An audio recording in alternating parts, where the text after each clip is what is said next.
I suspect some rather high-ranking officials of the government to confer with the president. Well, I had heard earlier.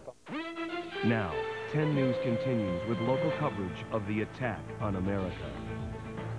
Good afternoon again. I'm Susan Lenko. And I'm Reginald Roundtree. I want to thank you for joining us for this continuing coverage on Attack on America. Again, we're coming to you with our local update at 10 after the hour. Well, the latest news right now, Florida has declared a state of emergency. Governor Jeb Bush says it's a preemptive response to terrorist attacks in New York and Washington. Now, a state of emergency means that the state National Guard is now on alert. Governor Bush adds that he expects the state government and all state universities and organizations to be up and running again tomorrow. Now, it just heightens our security alert already in effect. Tampa International Airport and St. Pete Clearwater International Airport are deserted right now. The FAA has said the nation's airports will remain closed until at least noon tomorrow. That means no flights until then. MacDill Air Force Base in Tampa remains closed to all but essential personnel and those who live on the base. The cars that are being let in are being searched by military personnel.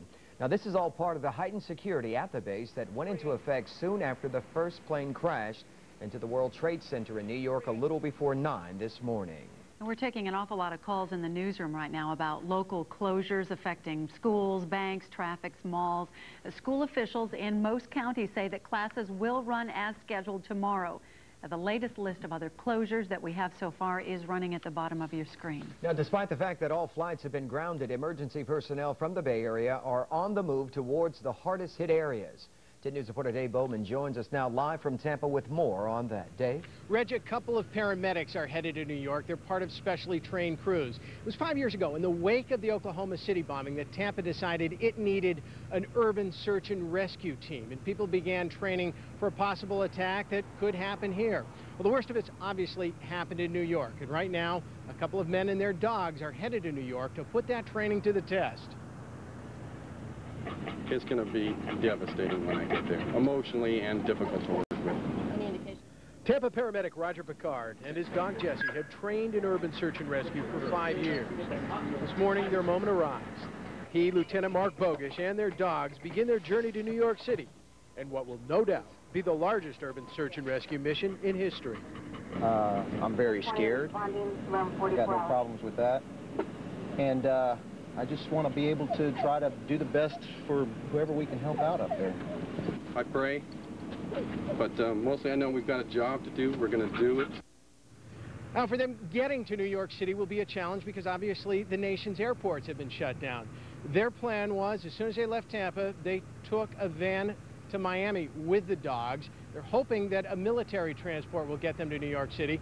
Plan B is taking a long bus ride up there. They obviously want to get there as soon as possible because time is of the essence.